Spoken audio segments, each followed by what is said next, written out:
La población femenina del Jiloca también cuenta con la ayuda y con todos los servicios que ofrecen desde el Instituto Aragonés de la Mujer.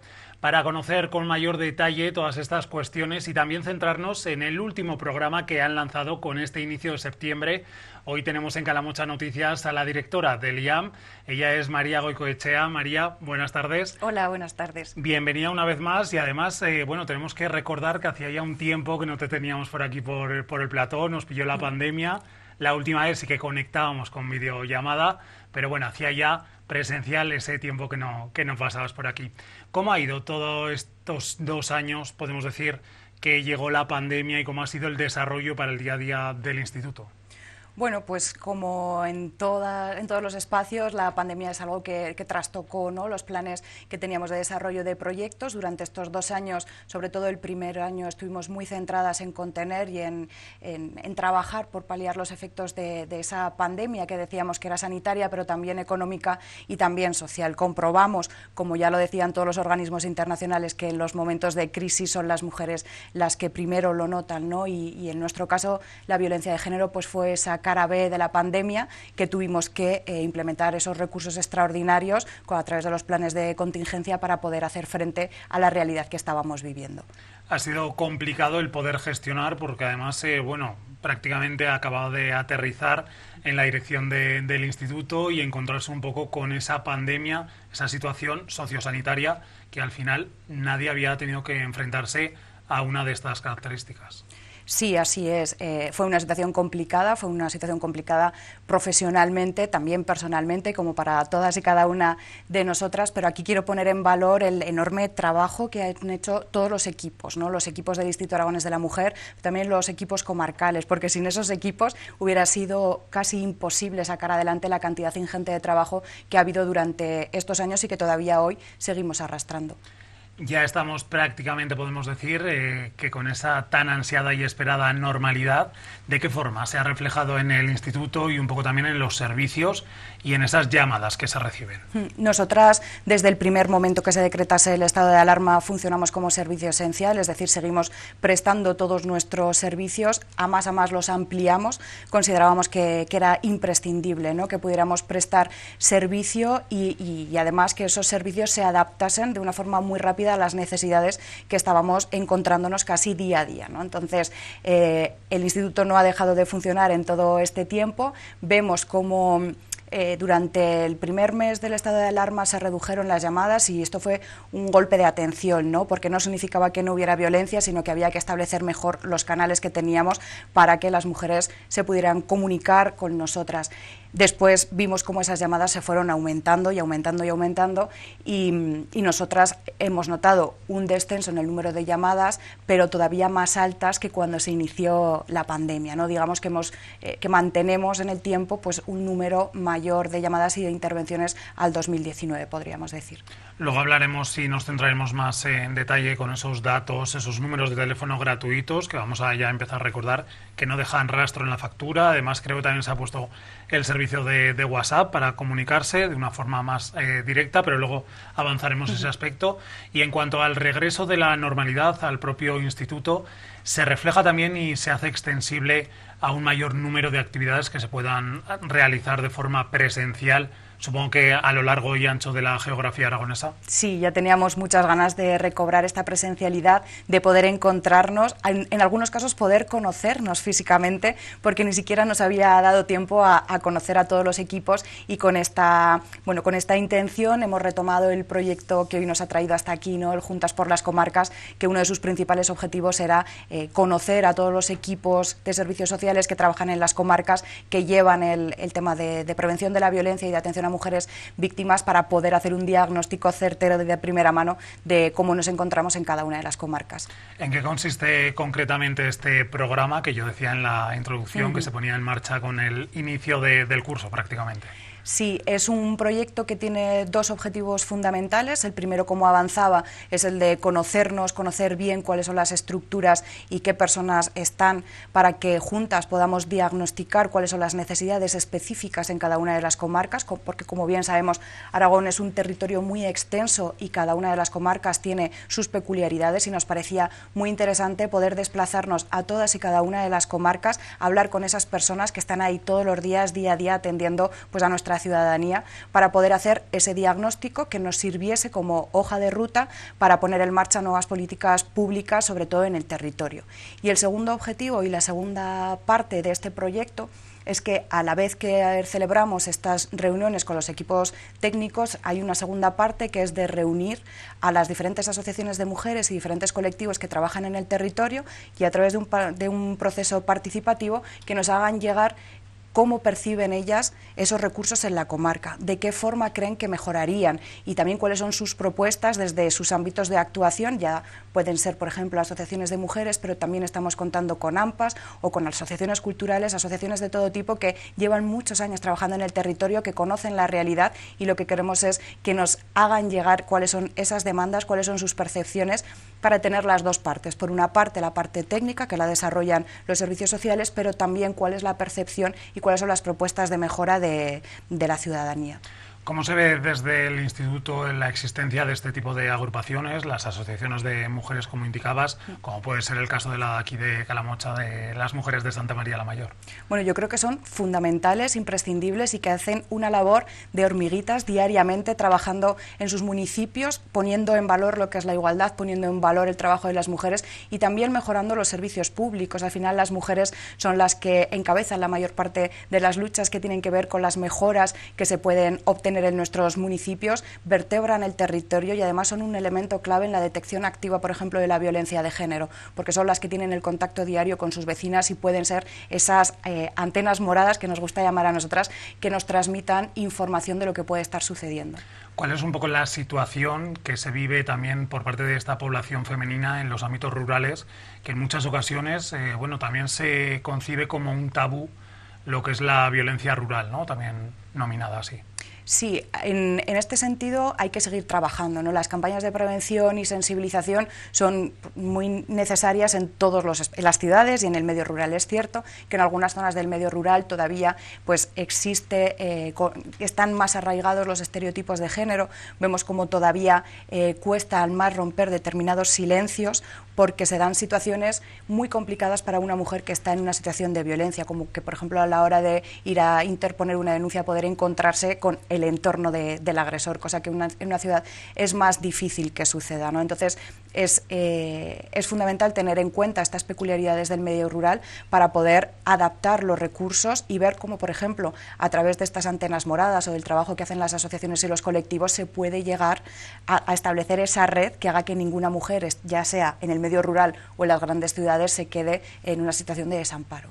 ¿Cómo se cubre esa parcela de la población y sobre todo esa relación entre el IAM y, en este caso, sería pues la Asociación de Mujeres, o directamente ya con las mujeres que sí que se encuentran en una situación bastante delicada, vamos a decir? Pues podemos hacer otra vez la misma distinción. Tenemos, por una parte, los servicios sociales, que son fundamentales, que es la primera puerta de acceso a los recursos públicos, y a través de ahí, con las trabajadoras sociales y los equipos de intervención, nos llegan a nosotras las situaciones de violencia en el medio rural, pero también en ocasiones nos llegan a través del acompañamiento que han hecho las propias asociaciones, ¿no? Que son las que hacen esa labor de sensibilización, de verbalizar lo que puede estar sucediendo, y también conocen nuestros teléfonos. Hacías mención al teléfono que funciona 24 horas, que es el 900-504-405, y ahí se puede llamar para recibir ese acompañamiento, para pensar si queremos o no queremos poner una denuncia, cuáles son las consecuencias, cómo se puede abordar este proceso. Digamos que a través de ese teléfono también nos entran los casos en el medio rural. Para conocer un poquito más los datos y hacer una radiografía, sobre todo de la provincia de Teruel, ¿cuáles son las cifras que se manejan de esas llamadas al número que decíamos, 24 horas disponible para recibir y atender esas pedidas de auxilio, de ayuda? Para poder hacer esta esta entrevista, ¿no?, y tener los datos bien desagregados, pues lo que hemos podido sacar es hasta el mes de agosto y a establecer la comparativa con el mismo periodo durante el año pasado, ¿no? Entonces estaríamos hablando que se aprecia un incremento de en torno a un 21% en el número de llamadas recibidas de la provincia de Teruel a esta línea gratuita 900-504-405. Esto, si lo ponemos en el contexto global del número de llamadas, no es una anomalía, sino que estamos detectando, como comentaba anteriormente, un incremento, ¿no?, sostenido desde el estado de alarma en el número de llamadas. Y esto nos tiene que hacer saltar las alarmas como sociedad, repensarnos y pensar qué es lo que estamos haciendo mal y cómo mejorar de forma individual y también de forma colectiva, pero también evidencia otra cuestión, y es que cada vez son más las mujeres que afortunadamente pueden dar ese paso de pedir ayuda, porque se sienten arropadas o porque confían en que van a encontrar una salida. Creo que también es importante señalar esta cuestión. No siempre un incremento en el número de llamadas significa que haya un incremento de la violencia, sino que al existir los recursos necesarios para poder atenderla, cada vez son más las que deciden romper ese silencio y dar ese paso hacia adelante de llamar. Antes mencionábamos el regreso y la vuelta a esa normalidad con diferentes citas, actividades.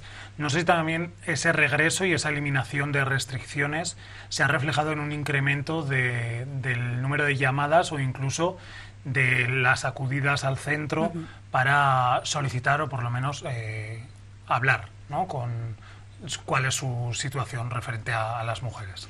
Sobre todo lo notamos en el momento, en el mayo que se empezaron a levantar todas las restricciones. Ese mayo y junio fueron unos meses muy duros de recibir muchas llamadas, porque recobrar la normalidad, desgraciadamente, también significaba recobrar la normalidad machista, ¿no? Y en muchos casos pues suponía volver o incrementar el riesgo de posibles agresiones.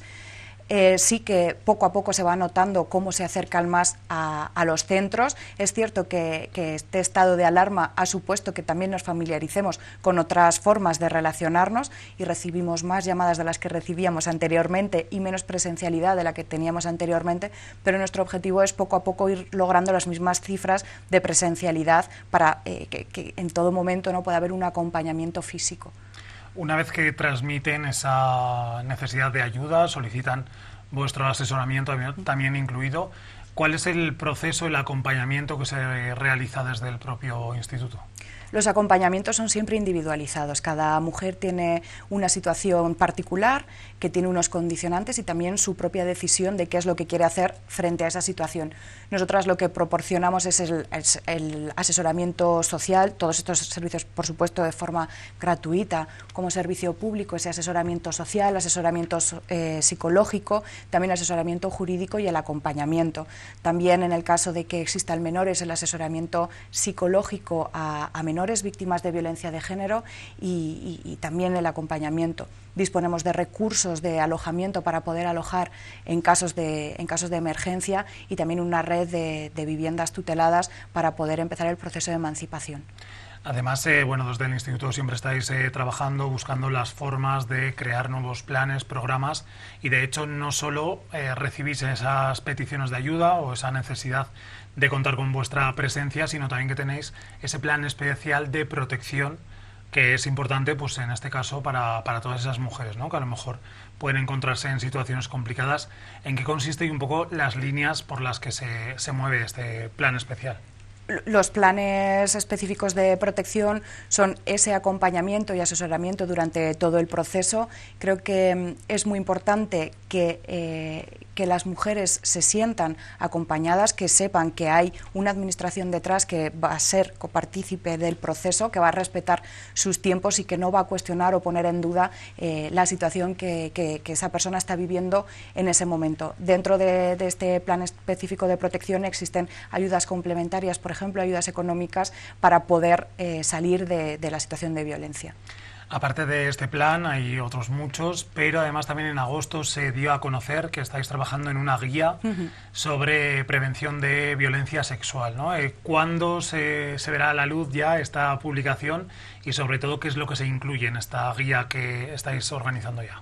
Bueno, pues la guía saldrá a la luz muy prontito, en breves. Estamos haciendo los últimos retoques porque gracias a la aprobación de, afortunadamente, la ley del solo sí es sí, hemos tenido que modificar algunas de las cuestiones que estaban en la guía, que era previa a la tramitación de la ley, pero estamos muy contentas de este pequeño retraso si es por incluir nuevas medidas que van a beneficiar a todas las mujeres, ¿no?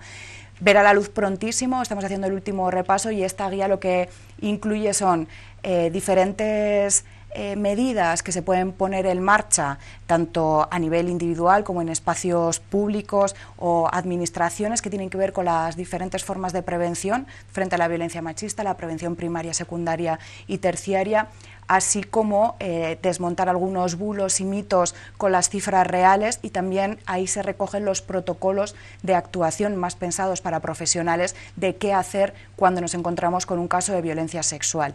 Recoge cuestiones que están tan a la orden del día como el tema de la sumisión química o de los pinchazos, para saber para que todo el mundo tenga un documento homogeneizado de cómo actuar frente a estas situaciones. Además va a ser una guía que va a estar disponible tanto en formato físico como digital, y de esta forma adaptándose también un poco a las nuevas tecnologías y a los nuevos tiempos. Sí, es una guía que va a estar en formato físico, que pretendemos enviar a todos los servicios comarcales para que dispongan del material de forma física y que la puedan tener entre sus documentos, pero también desde la página web del Instituto Aragonés de la Mujer se va a poder descargar para que cualquier persona pueda tener ese recurso. ¿Cuáles son las cifras que se manejan? No sé si tenemos también las cifras y datos referentes a la provincia de Teruel, o tiene que ser más a nivel regional, pero de esas llamadas por violencia sexual.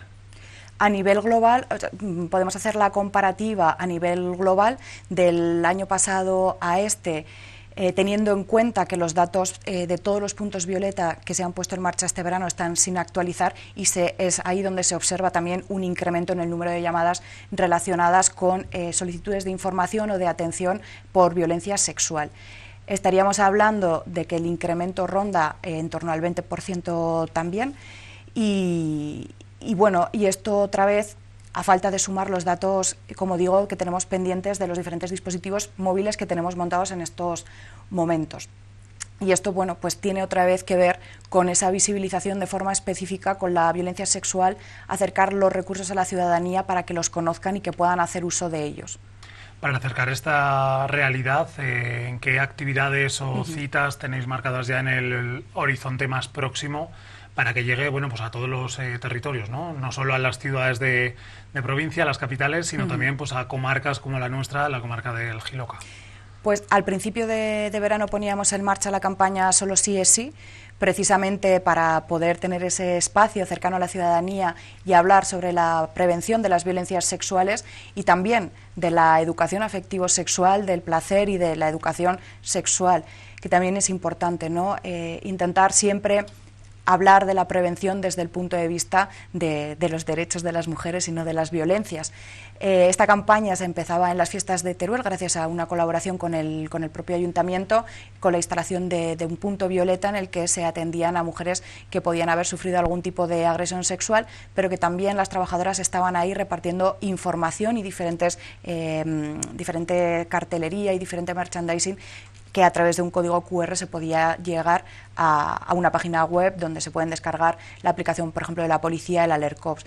Esto lo iniciábamos en Teruel, durante todo el verano hemos tenido puntos violeta en diferentes municipios, seguimos con la instalación de los mismos, y está siendo una experiencia muy positiva en dos aspectos, en tres. La primera, que tiene que ver con la colaboración entre las diferentes administraciones, que creo que es fundamental lanzar el mensaje de unanimidad, que estamos juntas frente a las violencias machistas, que hay una red, que las administraciones están ahí para acompañar y para reparar el daño causado. En segundo lugar, porque acerca el recurso a la ciudadanía y se puede hacer un uso de él en espacios que habitualmente no lo haces. Y en tercer lugar, porque en un caso de emergencias tienes al personal cualificado, preparado para atender y poder iniciar el protocolo a la mayor brevedad posible. Y esto es muy importante, porque iniciar bien un protocolo es casi la garantía de que después el proceso va a ir bien. Hablando de estos puntos violeta, mencionabas la apertura, por así decirlo, de esta nueva campaña en esas fiestas de Teruel. ¿Son puntos exclusivamente temporales relacionados con las celebraciones, las fiestas patronales, etcétera? o son puntos en algún caso fijos que también, bueno, durante el año van a estar disponibles y abiertos para esos momentos y esas necesidades de las que mencionábamos? Es una campaña bastante amplia que se tiene que desarrollar a lo largo de todo el año y con vocación de ser permanente, y esto afecta en que son diferentes líneas de trabajo. Por una parte tendríamos estos puntos violeta que están pensados principalmente para los espacios de ocio nocturno. Por otra parte, estamos trabajando y en breve se incorporarán al equipo de trabajo habitual del Instituto Aragonés de la Mujer un equipo especializado en la atención de violencia sexual que tiene vocación permanente, de permanencia en el tiempo, y que tenemos que ver cómo desarrollamos los protocolos de actuación en el territorio, pero que existirá una unidad específica para trabajar la violencia sexual, dependiente del Gobierno de Aragón a través del Instituto Aragonés de la Mujer. Y en tercer lugar es la apertura de los centros de crisis 24 horas para la atención de violencia sexual. En este sentido, y gracias a los fondos de recuperación y resiliencia dentro del plan España te protege contra la violencia de género, vamos a abrir un centro por provincia para atender la violencia sexual. Estos son centros pioneros. La idea es que España, en cada una de sus provincias, tenga uno de estos centros que se atienda de forma integral la violencia sexual que se haya producido ahora o en el pasado, de forma continua y en espacios que sean tendentes a hacer, que nacen con la vocación de ser centros de referencia en la prevención de las propias agresiones sexuales. Y además centros seguros, tenemos que destacar. Y hablando de esos centros de crisis, si no me equivoco y las fechas no estaban bailando mucho, el primero de los que se va a abrir en Aragón va a ser el de Teruel, y estaba previsto que para este otoño, ¿no? ¿Cómo van un poco los trámites y si se ha terminado de construir ya el centro? Sí, si todo va bien y parece que todo va a ir bien, el primer centro de crisis que tengamos en Aragón será en la provincia de Teruel. Estamos ahora en la fase de obra y bueno, todavía no puedo adelantar demasiada información, pero bueno, enseguida podréis disponer de mucha más información relativa al centro de crisis y por supuesto al centro de crisis de Teruel, que será el que primero, si todo sigue en su línea, el que primero se abra.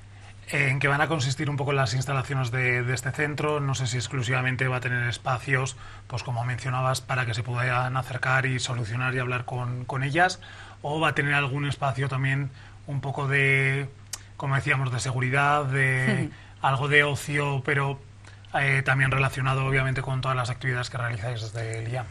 Son centros que están pensados desde el punto de vista de la necesidad específica que se sufre en el momento que se ha pasado por una experiencia de violencia sexual. Y en este sentido, lo que hemos preparado, el proyecto que tenemos preparado y que se va a desarrollar en ese centro de crisis, está dividido en dos espacios principalmente. El primero, que es la parte de acogida, de recepción, un espacio de seguridad en el que las mujeres pueden estar acompañadas de una amiga, de sus familiares, con quien quiera que quiera venir a este espacio, y donde puede recibir atención psicológica, social y jurídica especializada y el acompañamiento oportuno. Pero además son centros en los que hay otra parte que sirve para hacer formación a profesionales, formación también a agentes sociales o a cualquier persona, agrupación que se quiera apuntar a los cursos, formaciones, incluso actividades culturales que están pensadas para hacer esa prevención de la violencia sexual.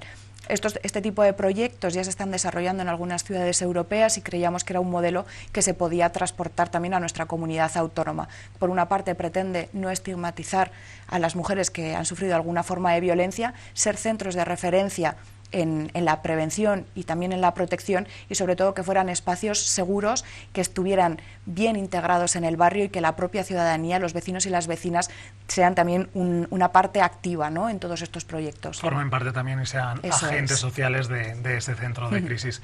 Y sin dejar de lado también esa violencia sexual de la comunidad autónoma, también estáis trabajando, una de las actuaciones es un estudio acerca de esta situación, ¿no? ¿Qué es lo que se va a analizar o cuáles son los objetivos que habéis marcado para este estudio?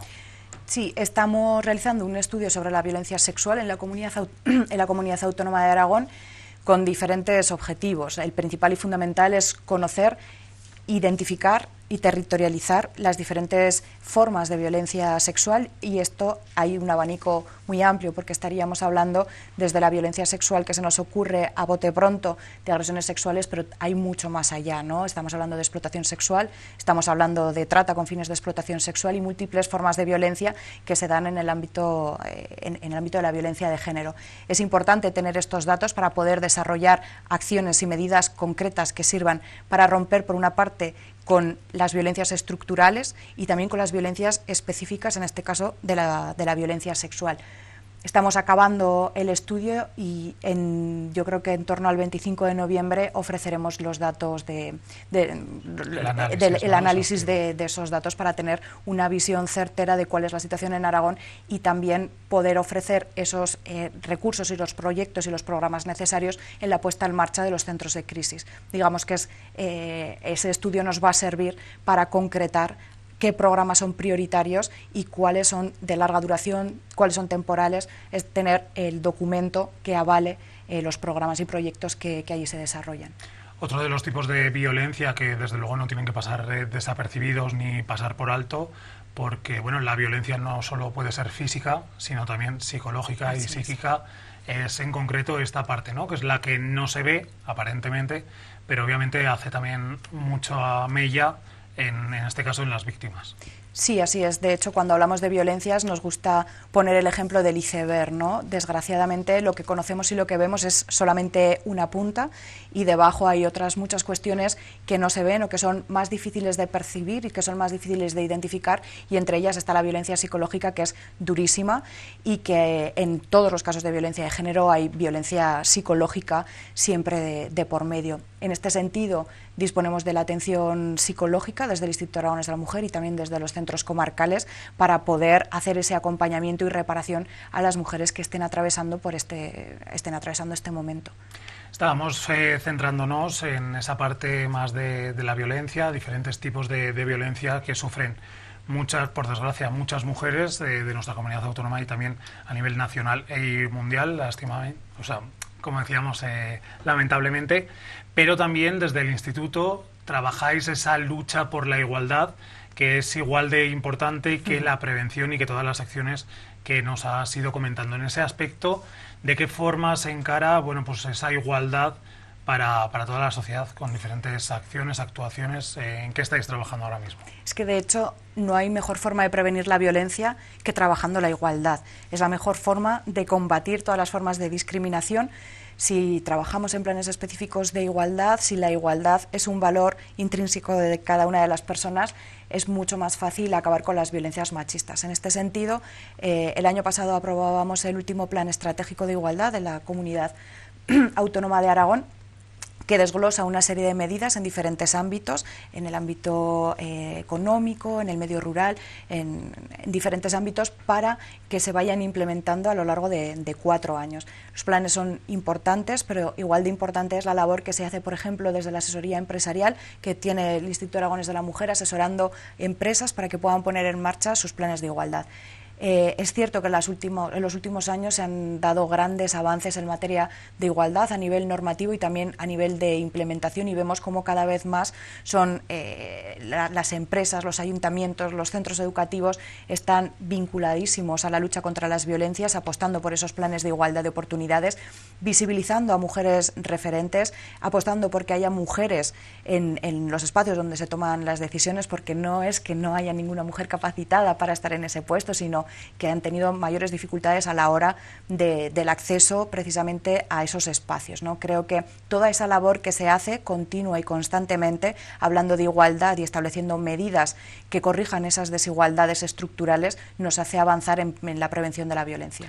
Y además también en esa parte de igualdad entra en juego la parte de la conciliación familiar.